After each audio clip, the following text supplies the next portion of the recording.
Millzy, let me tell you. The best color in all of Magic is blue. And here's why. It's not. Moving on. Welcome back to Hometown Commander. I didn't even have a chance to... Welcome back to Hometown Commander, a podcast where we talk about Commander, the format that you all know and love. And hate. This is true. Because if you're not hating it, I don't know. You're not loving it. Well, there we go. I can't spell the word emerald, by the way. It's a tough word.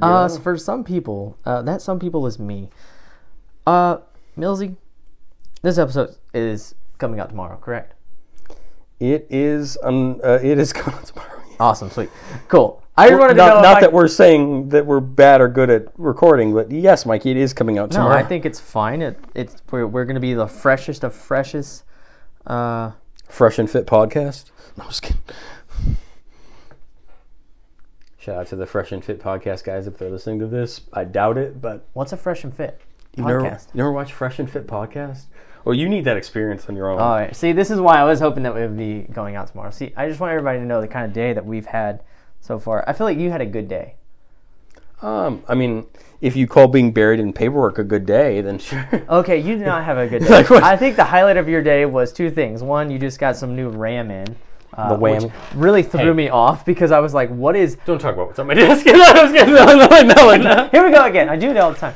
When you said RGB RAM, I was like, what Teamer RAM deck did you get? It's my new secret deck tech RGB RAM.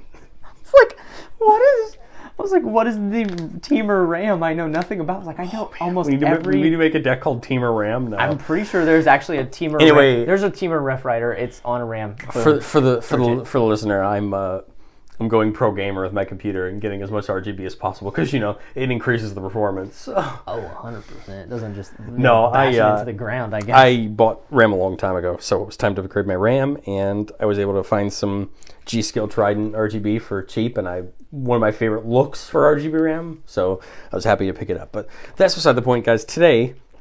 we won't be talking about some Rogue Energy. Rogue Energy is an energy supplement you yourself can go and get anytime that you would like on rogueenergy.com. Because of the internet. You can get it anytime. Well, if you don't have access to the internet, why are you living under a rock? How are you listening to our podcast if you don't have access to the internet? Somebody's passing through on the speaker, just blaring us as loud as possible in their car at a red light. I hope so. Shout out to you, my man. Or woman. Yes. Or child.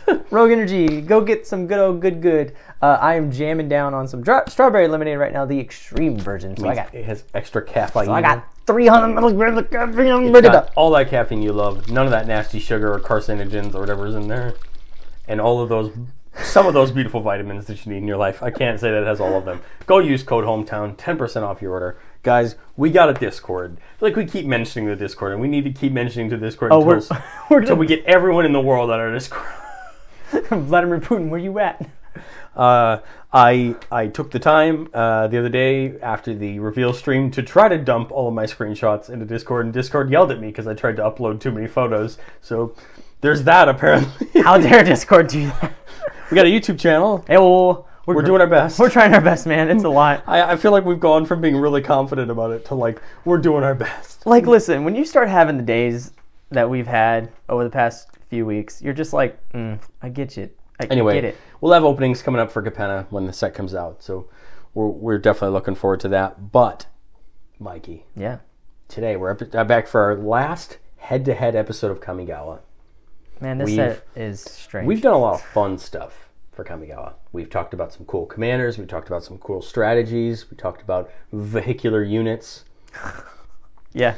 We talked about a snake with a sword. We talked about a lot of things. And I think 2 swords. The one creature that, to me has always screamed Kamigawa, and we got one in Commander Legends, and we just got one this time around, is Kodama of the blank tree. We've seen a cycle of them. Some of them are not very good. Nah, the center tree is the best. What do you mean? Some of them are one of the better green partners you can choose. Dang, call them out. So we thought it would be cool to compare our newest Kodama to one of the old ones. Now, to be completely fair for the listener, we didn't really think there was any other fair comparison except Kodama of the East Tree, because, to be honest, the other three are very overcosted and honestly not very good. So, we're doing East versus West, baby. I can't remember which one I have. I remember now. Full gangster style, East versus West. No. We're doing Oh, no. Kodama of the East Tree versus Kodama of the West Tree. I, Millzy, will be representing Kodama of the West Tree. Don't hurt yourself. And you, Mikey, will be representing one of my favorite green creatures that's come out in the last year and a half. Oh, really? Kodama of the East Tree. Well, I'm definitely not going to do it justice, and I'm very sorry. Who doesn't love cheating permanents into play? But we'll get into that. Yay! So, like the rest of our head-to-head episodes, each of us has prepared a deck for your consideration. The links to those will be down in the description on our Moxfield page, complete with a deck that you can go take into your playgroup and try if that's something you're interested in, or tell us how bad our lists are. So, yeah, tell us how bad they are. That's what you should do. Unlike some of our other head-to-head episodes, Mikey, I doubt our decks do the same thing. Oh, definitely not at all. So they share probably one thing only. The first name of our the namesake. The first name. I imagine we might have some overlap, but we'll see. Green we're in green. Our mana base might look similar, but oh boy, a forest. Wait, you're not playing all all 64 forests. So we're playing mono green, the best color. Yeah, shut your face. No. So let's quickly read over our commanders so we can tell the people who we are working with today. I am representing Kodama of the West Tree, 2 and 1 green for a legendary creature Spirit with Reach. Shout out to the Reach. Modified creatures you control have Trample. That means if a creature is equipped with an equipment, enchanted by an aura, or has a counter on it, they are modified.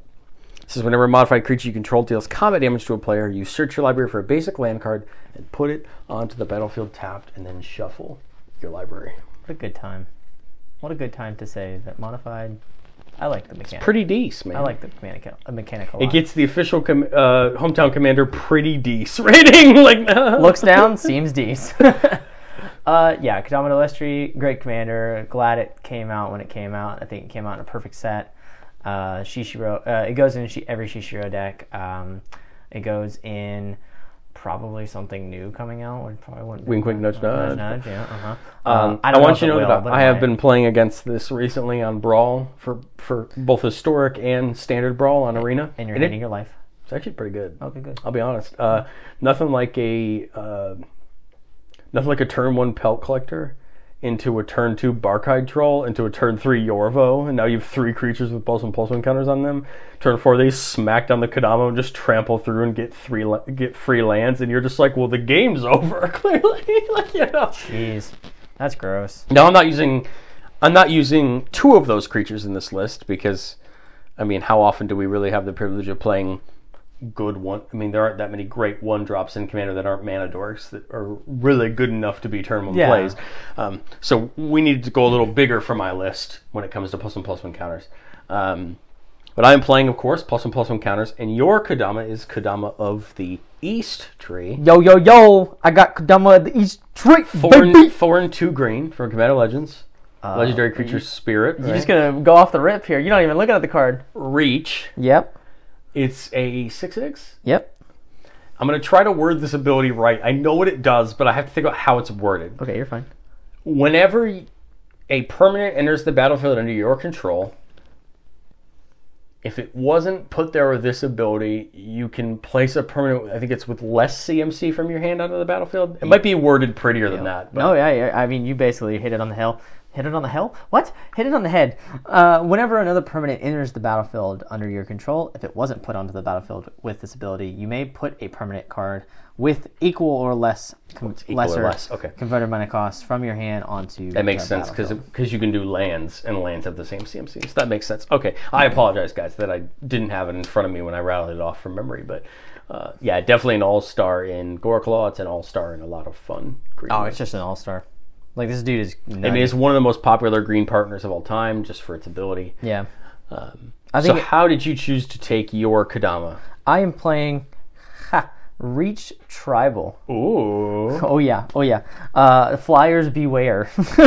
I'm gonna be very salty and not play. We're going to efficiently block you. Yeah, 100%. I'm gonna play very salty and not play the people that should have reach. I'm only playing the people that literally do have reach in their text box. Michael, this episode is not long enough for me to go on my rant about why every creature in Magic that has a bow doesn't have reach, but that's okay. We don't have time for that. They never said they were accurate. They just said that they were, they had a bow. So maybe that's why. Rage subsided. Yeah, so I'm trying to play Reach Tribal. I will get to enjoy playing multiple things at a time for free, which is going to be always good, especially when you're playing in one of the best colors to play mono-wise, I think. It's hilarious what it can do, what green can do. Are you playing my favorite Spicy Boy tribe in green for Reach? The Spitters? A lot of spiders have Reach, don't they?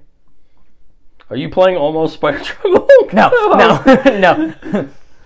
There's a lot of great spiders in green. It does have a lot of great spiders. But no, I'm playing, just off the rip, some random thing, like a Treefolk Druid name as a root channeler. Oh. Don't know what that does. Yeah, see, exactly. I love it.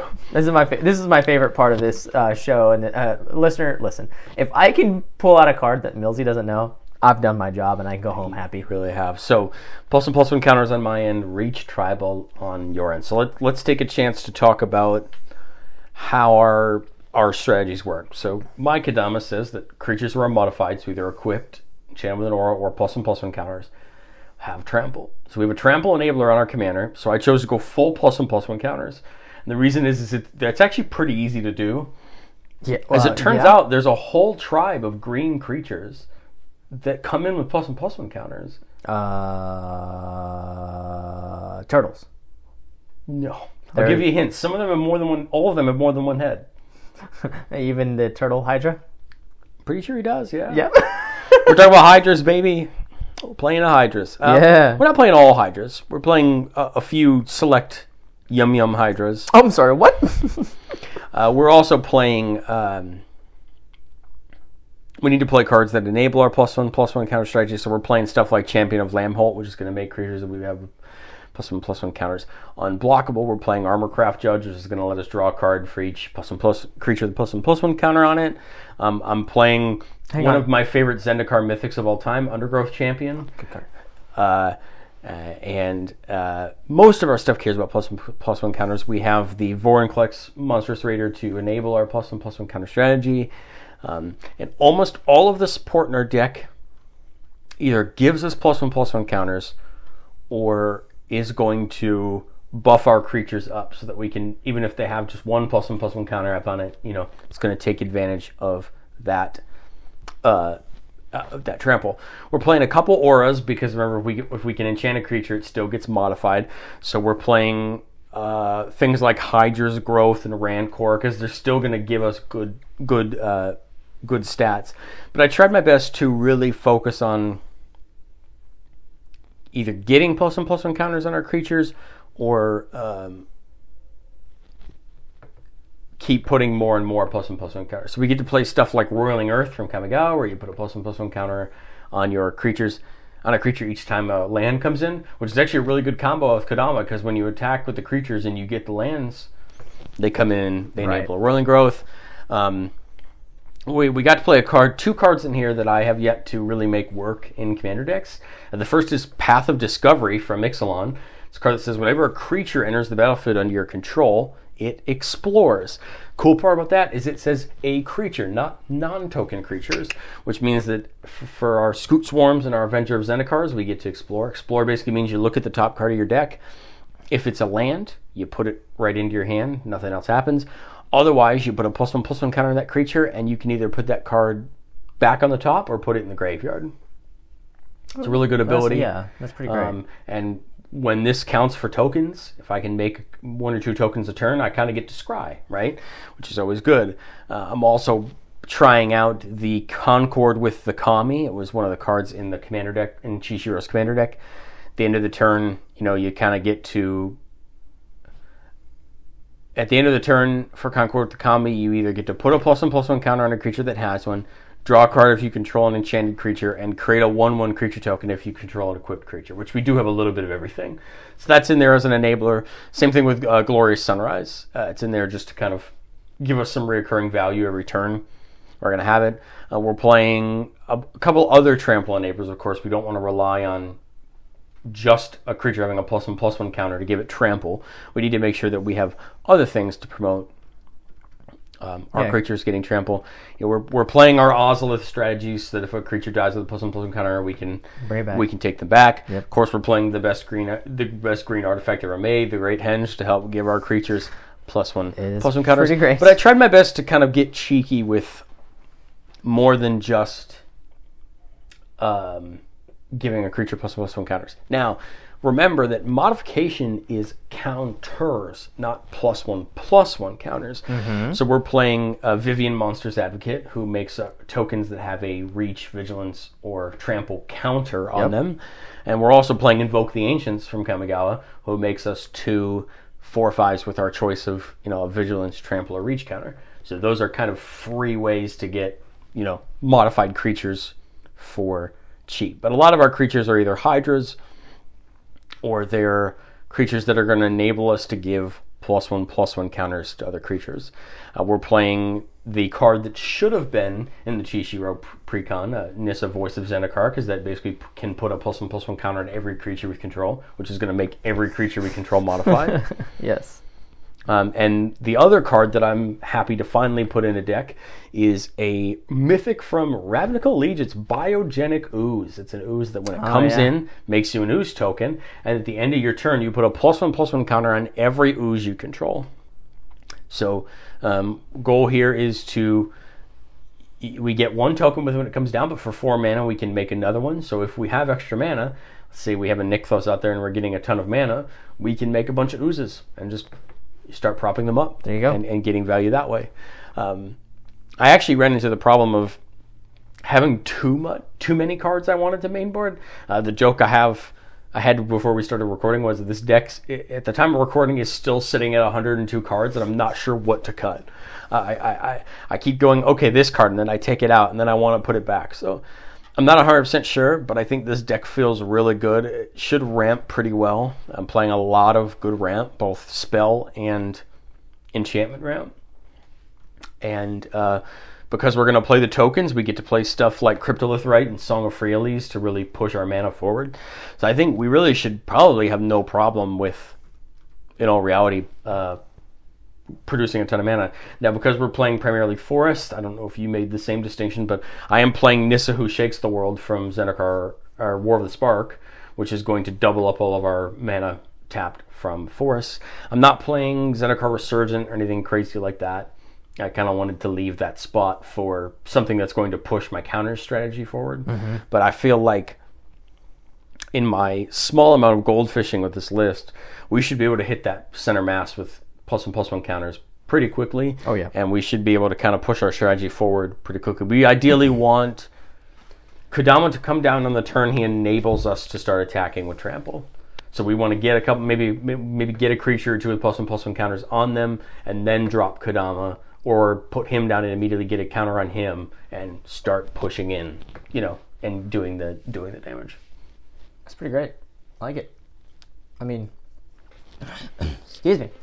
+1/+1 counters, easy peasy, lemon squeezy. I think it's a strategy that we're going to see for not just +1/+1 counters, but counters in general. I think it's a strategy we're going to see for time, blah, blah, blah, so on and so on.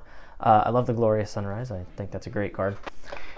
It definitely felt right. It gives all your creatures +1/+1 and trample if you need it. So if Kodama ever leaves the battlefield and we need the trample enabler. There you go. It also lets us draw a card or gain life if we need to, which is good. I'm playing the new the Juganu Defends the Temple, the Flip Saga from Kamigawa. Mm-hmm. On the backside, it allows you to pay mana when a creature comes in and puts +1/+1 counters on it, which is great. That just enables our strategy.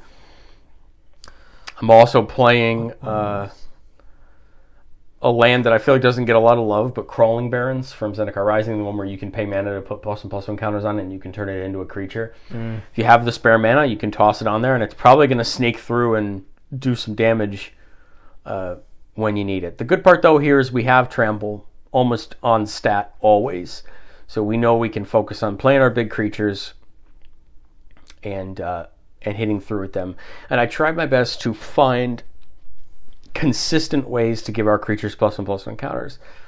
Whether it's inherently on a Hydra when they come down, or it's a way to give them +1/+1 counters after they come down.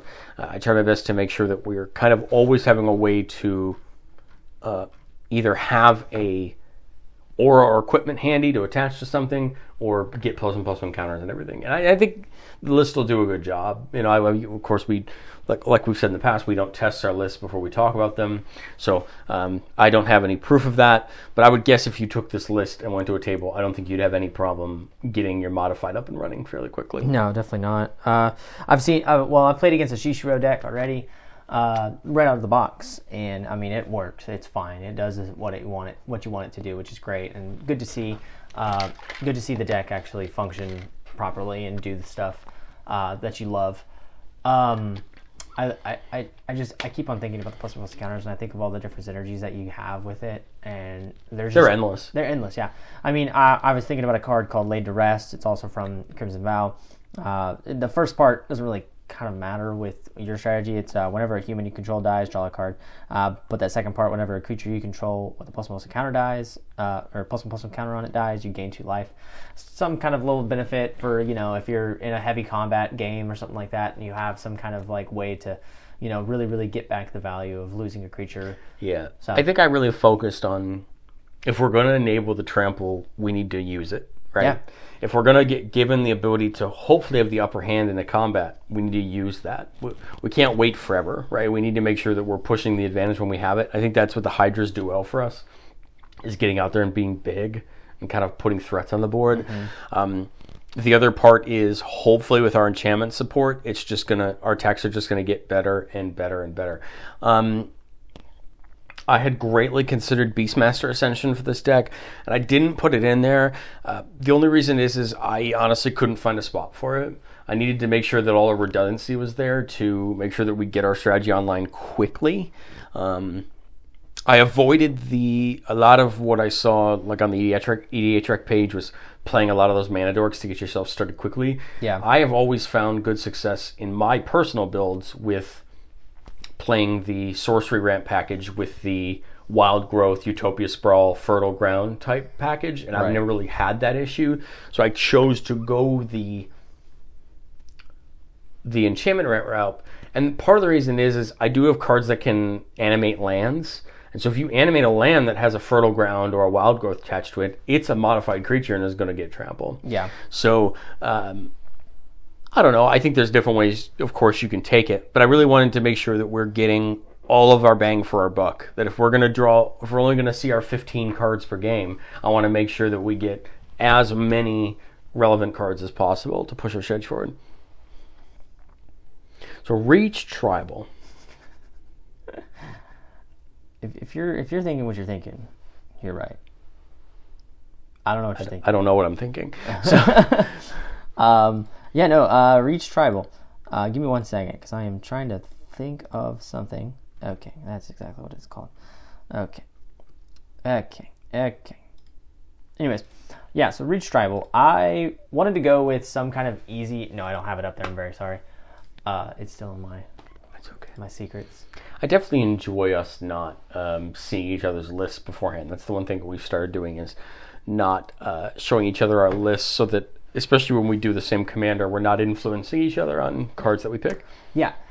So, Reach Tribal, I wanted to... I knew that playing the Kodama of the East Tree was very... You could go in so many different ways, just because that ability enables a lot. You're playing in green, so you're going to ramp to it very, very quickly. You're going to get Kodama out turn 4 at the earliest, kind of thing. If you're doing something crazy, then maybe even turn 3. Very rarely will that happen, but possibility nonetheless. But what I wanted to do, like I said, it's like a tribal that seemed very distant from what green tries to do a lot of times, at least what I've seen from you, which is super aggressive, super just push, and like gas, no break whatsoever. This one I wanted to kind of be like, what if green took more of a defensive stance, and how could it work? And I mean, obviously, you have tons and tons of like fogs that you can play. You have tons and tons of ways to kind of like build up your creatures to make them big. So now every single defense that you have is huge, and you don't have to worry about making bad attacks because no one wants to attack you. So like, I think green definitely can do this in an easy way. But I wanted to go reach, but I didn't want to do the defender stance either. I wanted to. My phone went unlock now. That's great. Yeah, you want the option to attack if you need to. Right. So that's the thing is I didn't want to go reach defender. I wanted just to do reach. There are plenty of creatures that are all about just reach and don't have defender. Kodama of the East Tree being one of them. Kodama of the West Tree also being one of them as well. Which I think I said don't put it in here because you gotta try your best not to. And I didn't put it in here. I think the benefit you get with your commander is a 5-mana reach spider, for example, isn't bad because you might be able to get a land off of it. Yeah, exactly. Or a 3 drop with your commander's ability, right? Mm-hmm. That's something that you can't discount. You should be above everybody else in mana because your 4 drop that you put down can either get you a land or get you, a 3 drop or a 2 drop or something. Or another 4 drop. Yeah, I mean, you should be keeping up pace, if not ahead of the table, because of how much added value you get. Think about it. Every one of your land drops technically becomes 2 with Kodama out. So I think it'd be easy to say, well, Mikey, that the reach creatures aren't going to have enough firepower. How do you expect to win? Well, the truth is you're just going to outvalue the table. Exactly. It's going to be very tough for another deck to outvalue you over time. And this is where I think combat decks people don't understand the value that comes in combat. Is sometimes not being able to be attacked is the value. Is as good as wiping the board. Yeah. I mean, because if someone looks at your board and goes, I can't even dream of getting through you, man, you got all the time in the world that you need to do what you got to do. Exactly. Or conversely, let's say they might have a good attack, but you're going to untap 12 creatures with a bunch of tokens that are on there go, well, I don't want the crackback, right? So I can't attack because I don't know what you're going to do. I mean, I don't know if you're playing them, but this is the kind of deck probably where I'm afraid of an overwhelming stampede out of nowhere to come in and probably do a ton of damage, So I think the fact that you can't really be attacked is going to pressure the table to figure out how to deal with what's currently happening. And it's going to throw people off because, yes, board wipes are board wipes, but you're probably going to rebuild faster than them too. Exactly. And I think I'm playing 35 lands, so that's going to be kind of the main focus. It's not a landfall deck, but it's a land value deck. What spells can I use that will get the most value out of lands? So stuff like Finale of Devastation, stuff like Finale into Craterhoof, or any kind of ending game kind of thing. Those bigger spells that maybe pump or just are just expensive in itself, because that's sometimes how it is. You can play them now with ease, and you're not worried about like, oh, I want to play this, but I also should play this and this to combo and whatnot. Now you're like, I don't really care. I can play that. Now I can also play this, because you're going to have so much value. Like you already said, just playing whatever creature or permanent you want to, and then sitting there going, now I also want to play this land because it's the only other card I can play. That's still great in of itself, getting a free land out of playing a permanent. I think even if it comes in tapped, it's good, right? Yeah. You're still just you're ramping without needing to play a Nature's Lore or needing to play it. Also, the good part is if you do actually ramp, you still get the extra ramp off Kodama for that first land. Every land that comes in, you actually get another land from your hand because of the way that the effect's worded. I think it's easy to look at Kodama and say, okay, well, it's not the first permanent. It's every permanent that comes in that isn't his effect. Yep. You get the bonus. Exactly. And that's something you can... You could really... I actually started thinking about it. You could go full landfall with this deck, and it'd actually be hilarious, because you could play a land. You could play something like, what's the Azusi? Was that her name? Azusa or Oracle Modiah. But yeah. I'm just thinking like playing a Rampaging Bailiffs. Oh, yeah, dropping for sure. a land and getting another land, so you're getting 2 4/4s instead of 1. I think the part about this reach strategy and this go wide strategy that's probably the most dangerous is you can end a game out of nowhere. Yep. think about let's say you have an Arast of the Endless Web and you have 5 or 6 1/2s sitting on the battlefield. Well, I got to think twice because an overwhelming stampedes turn those into 4/5s of trample, which is nothing to scoff at. Or you finale and they've turned into 12/13s with trample, or even without trample. But good luck. I mean, those are huge creatures that are now going to need to be dealt with somehow, really effectively blocked. You should never have any issues in all reality with how much Cryptolith Rite or that kind of stuff, or how much mana you have at your disposal.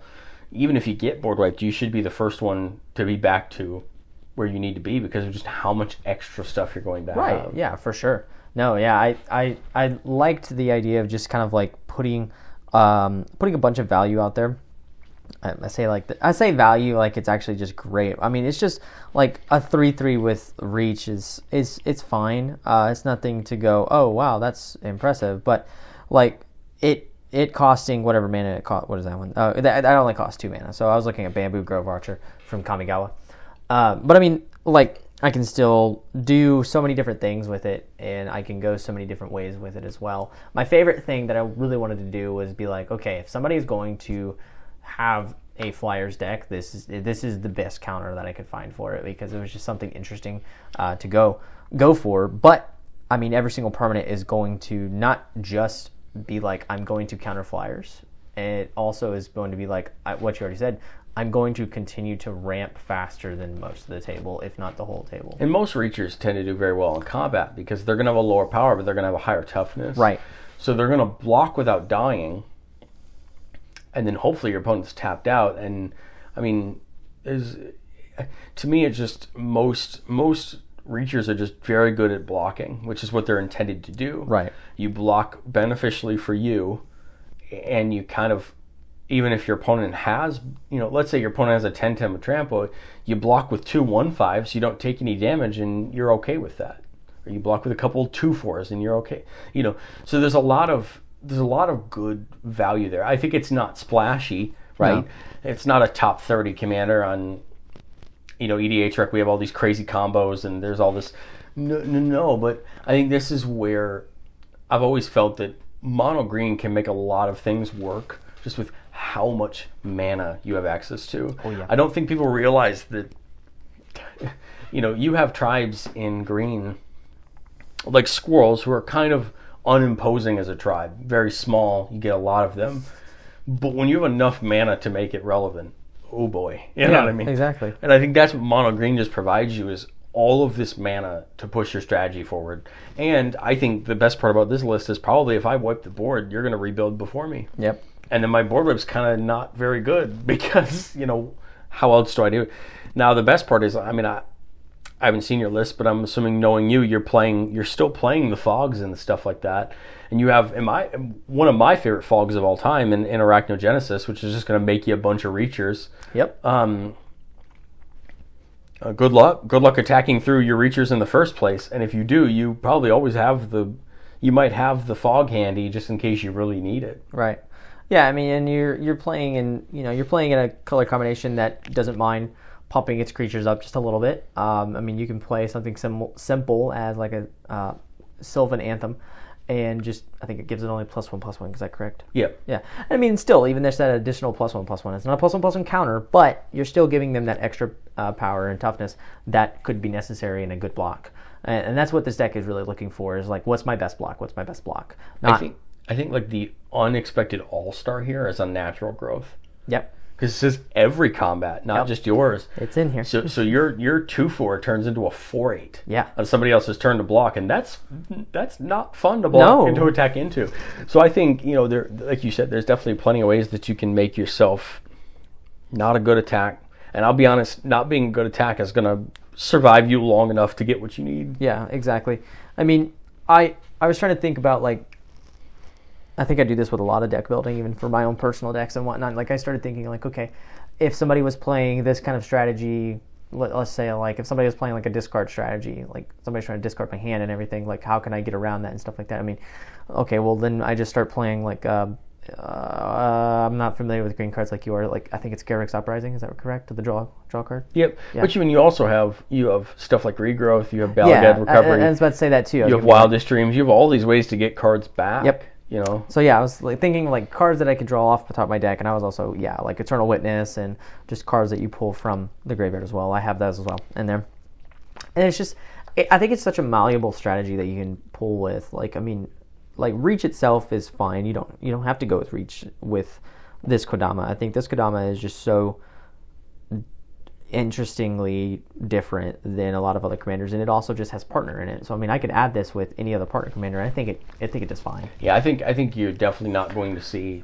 We understand that you're definitely not going to see this Kodama on its own because of this partner. Yeah. More often than not, you will see at least a 2-color deck that this is in because it's going to get partnered with something else. Right.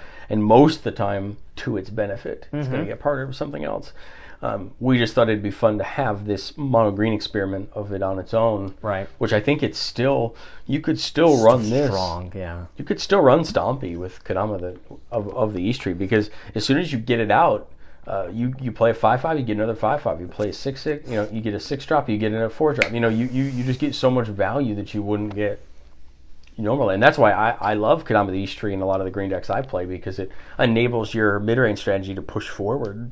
I mean, this Kodama makes landfall decks. I'm slowly realizing this, but it makes landfall decks just even more powerful than I think a lot of people, or not maybe a lot of people, but I know personally I've realized because like getting that additional land that you're already probably playing 2 lands a turn because of whatever other spell you have out there. Like that's just crazy. Like you're gonna play 4 lands in one turn. Hello, 4-color Omnath. But you're gonna play 4 lands in one turn, maybe even more now, and you're gonna trigger all the landfall thingies that you got going on, which is nutty. And now you're doing fine. So I mean, it's just gonna be interesting to see where this list could go for a lot of people.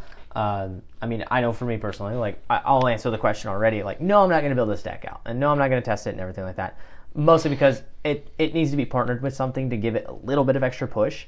Now, will I partner with something and build it out? Maybe, I don't know. But I will say that, like, I just think there's a lot of different ways you can go with it that makes it really, really helpful. I mean, if I kind of wish they would have made. This would have been really redundant, I think. But I wish they would have made Westtree partner as well. That'd have been fun. Have 2 Kodamas.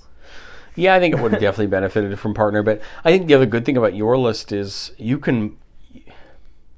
have access to like one of the best green planeswalkers of all time in Garrick, and just his ability to come down and make you things. Oh, true. And you can play a 6-mana Garrick that might look bad on its own, right. But when you get to bring it down and put something else in for free.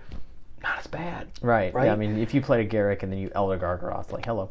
Or Vivian has so much utility on her Planeswalker cards, You could play one of those for 5 mana and get something, you know what I mean? So there's more than one approach, to Kodama's things. I think there's definitely Planeswalkers in green that you're like, is that really worth 7 mana? It is when you can get a free... Like, this is why Cascade decks are so good, is because you're like, that's 7 mana, it's not that good. But you might get a 6-mana spell for free, and that makes it more than worth the 1 mana difference. Yep.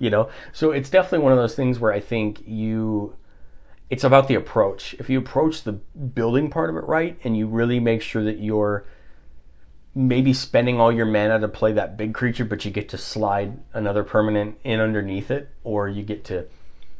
what I always found, so my biggest experience with Kodama of the East Tree is in Goreclaw, right? It only costs 4 with Goreclaw out.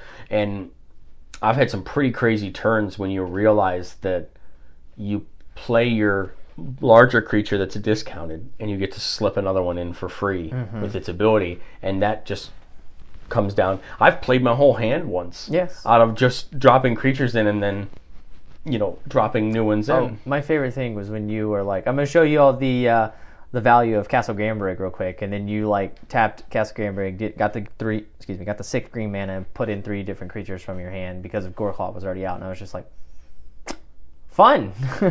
So I think it's I don't think it probably would be Kodama the East Tree would be my choice for a commander, but I think it shows why it's such a good card for sure. By that I mean unpartnered. With another partner, it's a fantastic commander. Yes. I think it can enable a lot of great strategies. I think, in a partner of the red commander or a black commander, or something that can really gain the benefit of it. It does really well. I'll answer the question. I like Kodama the West Tree. I like the idea of this deck, but to me, Chishiro just has everything that I'd want. The Gruul mid-range support is way better than the green mid-range support. Right.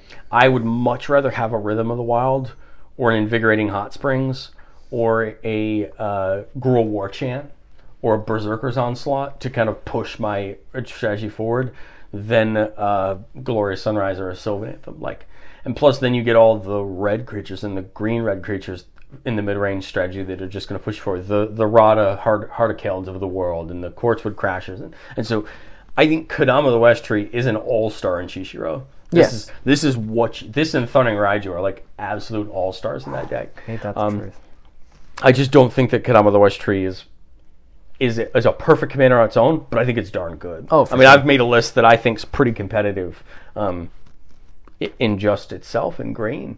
And I think that's pretty good. That's more than you can ask for most commanders. I think there's definitely multiple times a year where you look at a commander and you go, how do I build that to be even relevant? I think when we have this tendency as commander players to look at new creatures and go, that's an all-star in this deck in the 99, but I don't really know that does well as a commander. Right. And I think for me, Kodama the East Tree is one of those perfect ones where when it's a partner, perfect. But by itself, it's probably better as a support card. Right. Whereas, same thing with Kodama the West Tree. Yeah, it's pretty good on its own, but I think in a +1/+1 counters deck, like a Hydrus deck, or Chishiro, or something or maybe even later. Maybe even a Bant, like a Bant counters deck. Wink, wink, nudge, whoa, nudge. Whoa! Where are you going with that? I don't know what you're talking about. I don't know what you're talking about either. I think it's the perfect support for that. I just don't know that it's on its own. And I think the question then becomes is it even your best choice in green for a mono green commander? And I think you're at least 10 or 12 down the list of mono green commanders that are probably not even just competitively good. I just mean better value. Yeah, I would play mono green elves before I'd play this. I've highly considered. It's not even just that. You think about it, like Azusa herself as a commander, probably better than this. Yeah. I've seen some gross things. We in green have, in my opinion, if you can build it right, one of the best commanders in the game. Selvala, Heart of the Wilds, where it taps and produces green mana equal to your highest power on your battlefield. That's a card that a lot of people don't use as a commander. They use it as a support card. But I've seen those decks make 40 mana in a turn. 40 green mana. Think about what you can do with that much mana. What are you doing? And I know the listener's response is going to be, okay, well, it's not a cherry pick case. I've seen some of those decks make that consistently per turn. And when you're combining that with Hydras, who already have a high power anyway, yeah. You just skyrocket. Because you have I think Mistcutter Hydra has haste. Is that correct? Mistcutter Hydra does. And it's just out of my, And it's the odd example out, but most of them are there because... No, it's not an odd example. I think it's great. It has haste, and I believe it also has trample. Is that correct? It won't on its own. Oh, because it has the pro from blue. Well, that's still fine too. I think it's something that you just dump a ton of mana into, and you just watch it have a lot of fun. I could have gone full Hydra travel with this, which actually isn't a bad idea. No, it's really not. I actually would probably recommend it.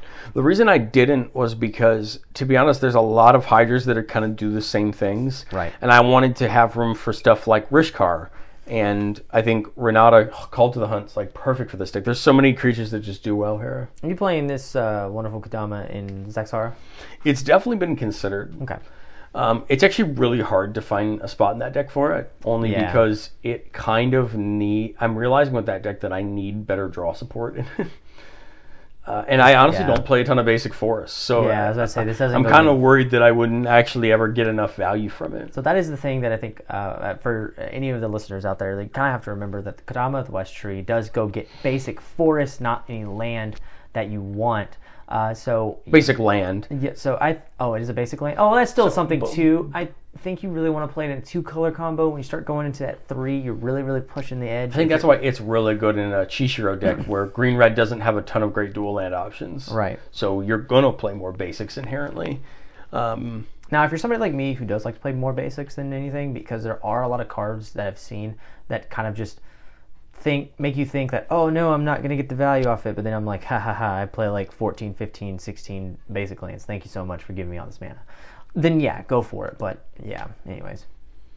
I think the thing we get here though is we can play the Nissas, we can play the payoffs for forests. Yeah. And that's the upside to playing the basics. Whereas I think when you start slamming Kodama into 3-color lists, people don't inherently run many basics because you need access to more colors all the time.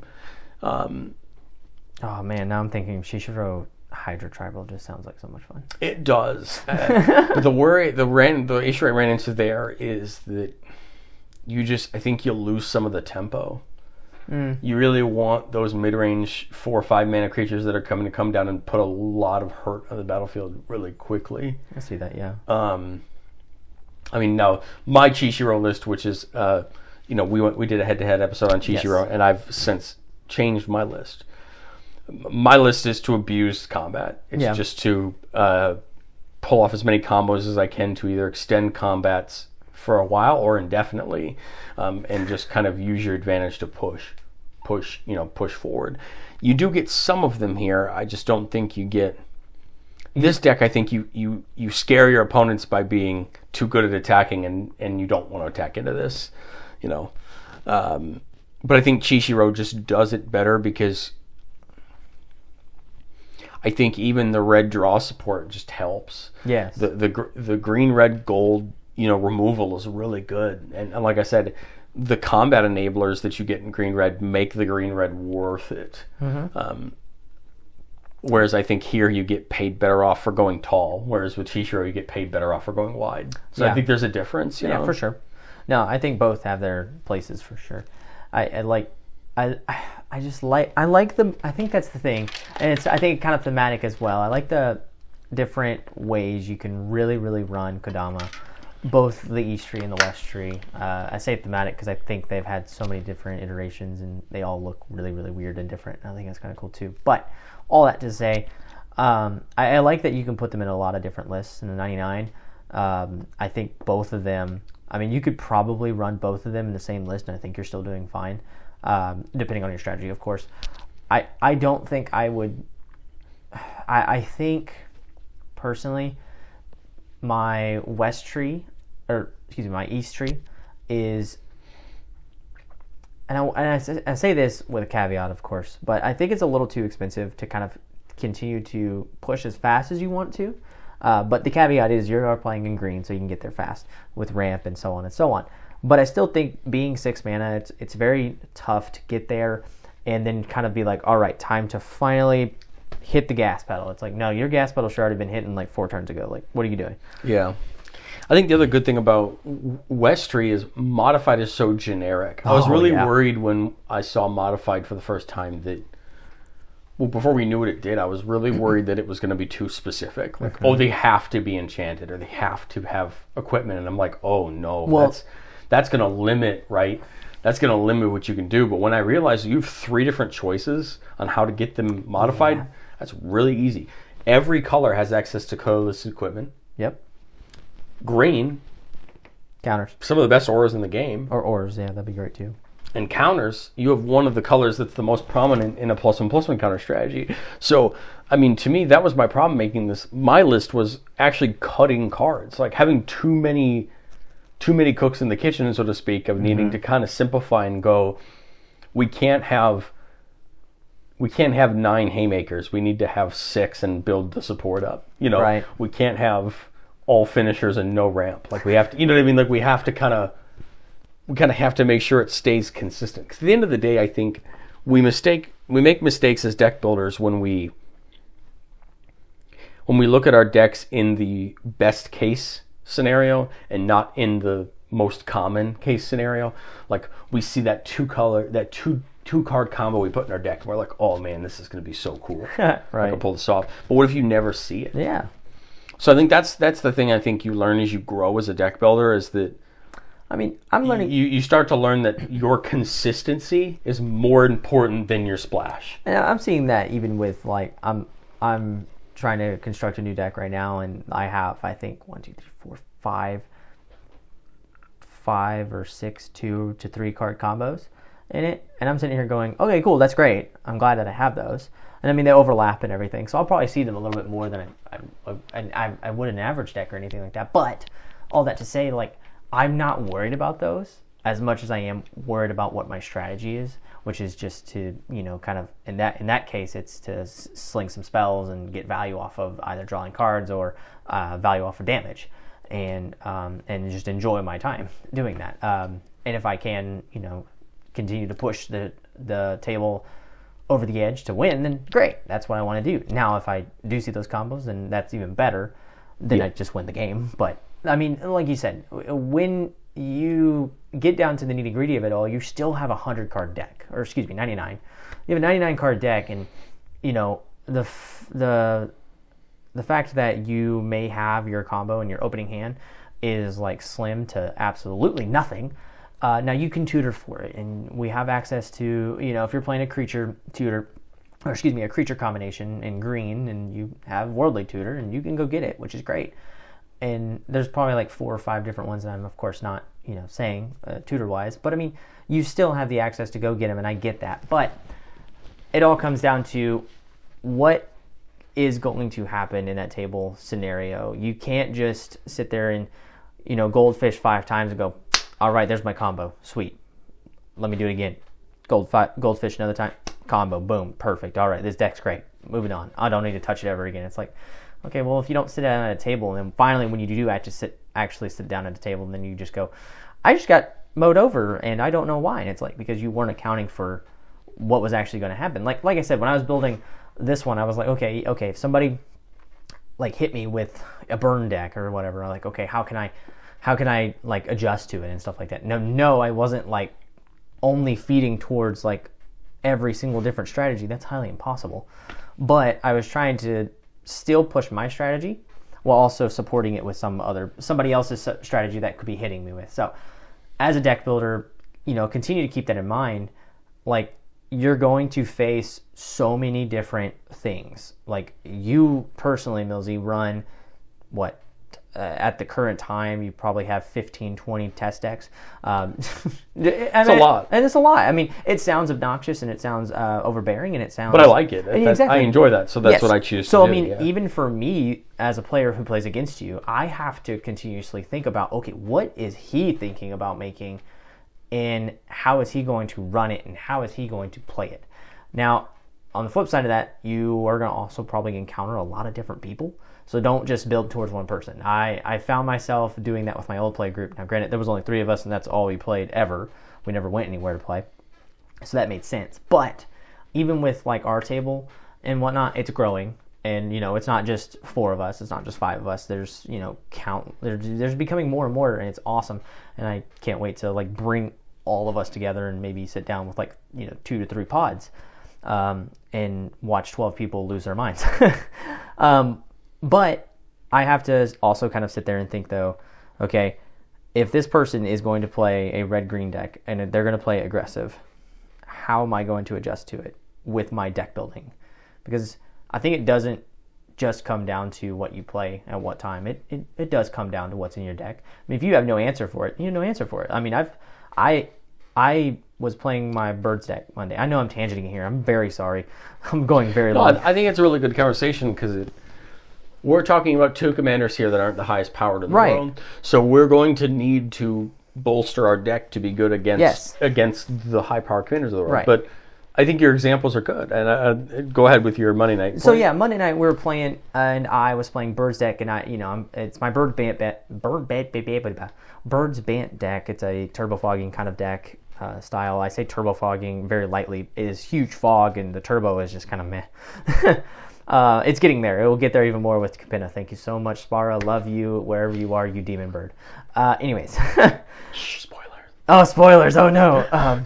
I hope everybody's seen it. Oh gosh, it's only been out for 24 hours. Anyways, At the time of recording, it's been out 24 hours. yeah, this is true. Anyways, I realized that I didn't have an answer for like the enchantments that you had on the board or anybody had. I didn't have a Crossing Grip in the deck or in the list, and I was just like, okay, I don't have it. This sucks. Like I have counter spells, but you already played them, and my counter spells came too late. So I'm just like, I'm stuck. I didn't have as much removal, which I needed, and I was like, okay, cool. I'm again stuck. And then you realize towards the end of the game that the fogs only went so far. Right. Because they're a band-aid to a bad attack once. But if you start getting hit with a sustained attack turn after turn, the fogs are only going to save you for as long as you have fogs. Now, I mean, there's a lot of different scenarios that I could probably speak into fogs being a better scenario. I mean, and the scenario I'm really thinking about is, I don't remember exactly. I think it wasn't the Winota game that you were playing. You were playing something that was like at the end of your end step, you were untapping all your creatures. And that's where I was really getting kind of internally frustrated with myself of like, why did I not account for something like this? Like, vigilance is a thing, you dummy. Because that's the thing. Like, when I fog, I'm intentionally thinking you're going to have your creatures tapped and I'm not going to worry about it kind of thing. And in that case, that wasn't happening. So that's where I lost. So that's the thing. As a deck builder, you have to remember that, yes, you're going to have 99 cards, but 2 or 3 of them should be going against somebody else's strategy. Like a Crossing Grip in mono green or in any green deck goes towards somebody playing enchantments. Well, Crossing Grip goes towards a lot. This is true, but I'm saying this Yeah. is what I'm saying. Like, it intentionally goes for. Like, I mean, yes, you put Crossing Grip in probably almost every green list, but like what I'm saying is it intentionally goes for those enchantment strategies. Beast Within really goes for like something that is just really freaking annoying on the board. Creatures and enchantments. Yes, yeah, just permanent, which is fine. But most of the time, you're kind of In white, you have Generous Gift does the same thing. It's yes. You always want to play general removal over specific removal because you get more value out of it, Right. And it's always accessible a lot easier. The thing that I think, wink, wink, nudge, nudge, your choice of next commander will help you a lot better with is being able to play some spell tutors and kind of being able to play a little more toolboxy with your Turbo Fog. You have a mystical tutor if you need to go get a Beast Within, or if you need to go get a cheap removal spell, or if you need to go get a bounce spell, or if you need to go, you know what I mean? You have. I think this comes down to one of the biggest lessons I had to learn when it came to removal, which is there are some really great flashy removal. Like, for example, I always go to like D-Spark and Vanishing Verse. They're both really great removal spells, but they only hit a certain cross-section of things. If I'm holding a D-Spark in my hand and you have a 3 CMC commander that's running the board and I can't do anything to it, whoops. D-Spark doesn't do me any good. Vanishing Verse, great for hitting monocolored permanents, but as soon as you put a 2-color commander out there, whoops. Yeah, your Sithis is going to do everything. Whereas, Beast, I think people all the time go, well, Beast Within's 3 mana. There's better things I can play for 2 mana. Yeah, but Beast Within hits everything. Beast Within hits everything at instant speed, correct? Yeah, same thing with Generous Gift. Yeah. They hit everything, and that's why you don't mind paying the extra mana. That's why Mortify is so good, is because it hits creatures and enchantments. That's why Anguish Unmaking, although you have to pay life for it, is one of the best removal spells in the game, because it exiles literally any permanent besides lands. So I mean that versatility, when you're putting the deck in, you're like, but you might be like, well, yeah, but this white destruction, this costs 1. It costs 1 less, and that's better. Like, yeah, but I would think about it though. Is it more worth it to be in a situation where you have the plowshares, but you're trying to get rid of an enchantment? Plowshares is still a commander staple, but you know what I'm saying? Like, would you rather have a generous gift? Would you rather have a generous gift or a 5 mana really specific removal spell that you can't? There's always the weighing the pros and the cons. I was about to say. I mean, I'm starting to lean more towards the more generic removal, or the in a sense, like more fun interaction. So like I'm leaning more towards like the Beast Within, the Generous Gift, the Darksteel Mutation, the Imprisoned in the Moon, the what's the green one that makes it into a colorless forest? Song of the Dryads. Song of the Dryads. You got Lignify. Lignify. I'm leaning more towards those than the Swords to Plowshares and the Path to Exile. I mean, I know, yes, those should be in every single deck. I'm sorry, blah, blah, blah, blah, blah. Like, even the Rapid Hydration and the Pongify. Like, I know those are one color. I think those two don't get played enough. And I think they're great still as well. For just being 1 mana and what they do. But I mean, like, a lot of times I'm sitting here thinking, I don't want to give that person another land. I don't need that person gaining any more life right now. I am on a specific warpath, and you gaining something right now is not what I want. You getting a creature... is what it is. It is what it is. Or, even better, like, if I'm playing a Darksteel mutation, which, honestly, it's not removal, I get it, but it is in another sense. And it's one of my favorite spells, I think, because of just how... just belittling it makes you feel like you've just lost the game without even the doing only anything. reason that Plowshares is probably and I say Plowshares over Path to Exile because I'd rather give someone life than land. Yeah, I can see that. Because if you're going into a deck that's already dealing with having issues with land already, giving them another land actually is a pretty bad thing. Yeah. The reason Plowshares, in my opinion, is probably one of the best removal spells in the format is it exiles. Yeah. Which is already tough enough to begin with in the first place. True. You're not putting it back in a person's graveyard where they could be able to get it back just as easily as you got it. Right. But remember that you exile a creature, it's gone. Now, if you exile someone's commander, should they put it back in the command zone? That is probably what you're wanting to use it for, which I think a lot of times. But my 1 mana to make you pay 2 extra is worth it to me. Oh, for sure. You're netting the mana, basically. Like, that's the kind of strategy. Remember, you're not using Plowshares during your main phase. You're waiting to use Plowshares. The last possible second you can use it to throw someone's strategy off. Yeah. I think that's the mistake that players make is they rely on sorcery speed removal on their turn instead of fitting that instant speed removal right in that last second where you can use it to make it as detrimental as possible for your opponent. Let them make the attack. Let them overextend, then use Let them pay too much mana. I mean, like, that's the thing, too. Like, if I see that you've tapped all your mana for your commander or whatever, I'm just like, fine. You don't get to play it next turn. Because you're going to have to wait 2 more turns. Or my other thing is, like, let's say you have your commander and you go to attach it with boots. Now is the time to play your removal. Yes. Wait until they've already committed the mana, they've already committed their strategy, and then, do it. I think the problem is everybody has this mindset that board wipes just win the game. I could just board wipe. Well, what if it happens... Let's say it happens on your first opponent after you's turn, and you're going to die by the time it comes back on the table. Your board wipe's just not... I mean, I think the only board wipe that has a good argument that says I am better than everybody else and I can actually win the game is Cyclonic Rift. But I mean, again, that's just one card. Remember Cyclonic Rift is I think it's the boogeyman because it's a very good card. But remember, it's 7 mana. Yeah. You have to make an honest, unless you're in turn 12 and you have more mana than you know what to do with. You have to leave a lot up for Cyclonic Rift. Yeah. It's not that it's a little 1 mana spell that okay, didn't have to think about that. I can tap my arcane Everybody's signet. going by. I have to leave 7 mana up, and not only that, but I have to hope that my opponents don't realize that I'm leaving a ton of mana up. But you know what? I think it's these type of commanders that teach us these lessons. Right. That good support cards and good strategies make decks work. Yeah. Whether the commanders are flashy or not, whether they're in the top 50 or not. Right. On EDH record. I think that, whatever people use as their barometer for whether a commander is good or not. I think we'll make our own probably list one day, and it'll be great and hilarious at the same time. But I think we should do that, actually. That's what it comes down to is, are you supporting it well? Because I've told you before, and I think I've told you, I've been able to make some really bad decks work with the right support. Yeah. Where you go, how is that working? I mean, you look at an idea.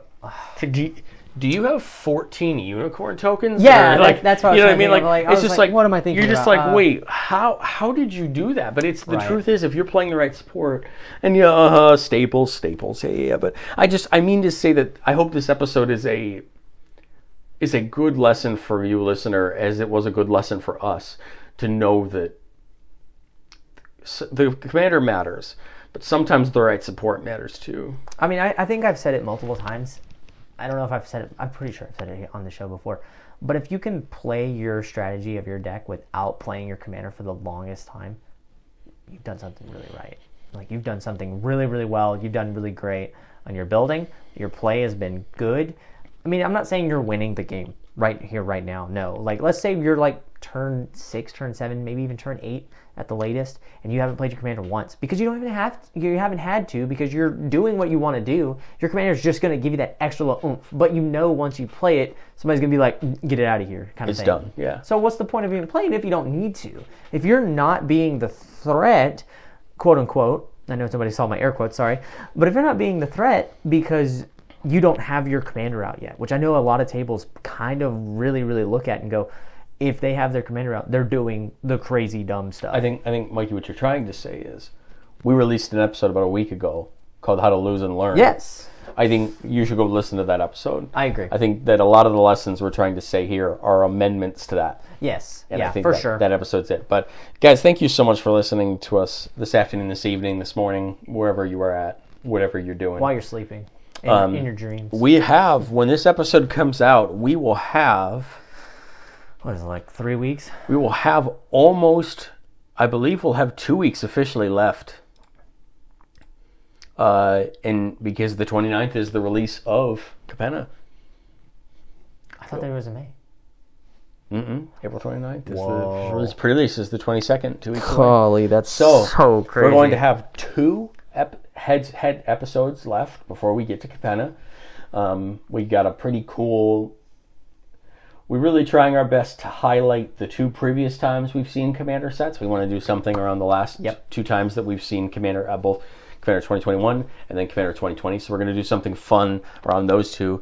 On the 29th will be our first episode of Head-to-Head Kodama Edition, and we're going to do our best to bring you guys some fun content. And then, Mikey, we don't have very long before our premiere set of the year comes out in Commander Legends 2. And I'll tell the listeners now, we want to do a lot of content for Commander Legends 2. Yes, we're going to do as much as we possibly can. We will be doing a lot, and we want to do a lot, because for us as Commander players, pre-cons are great, and they're a great way for us to get new cards into our format. But Commander Legends 1 taught us that a Master set or a new set for Commander can change a lot.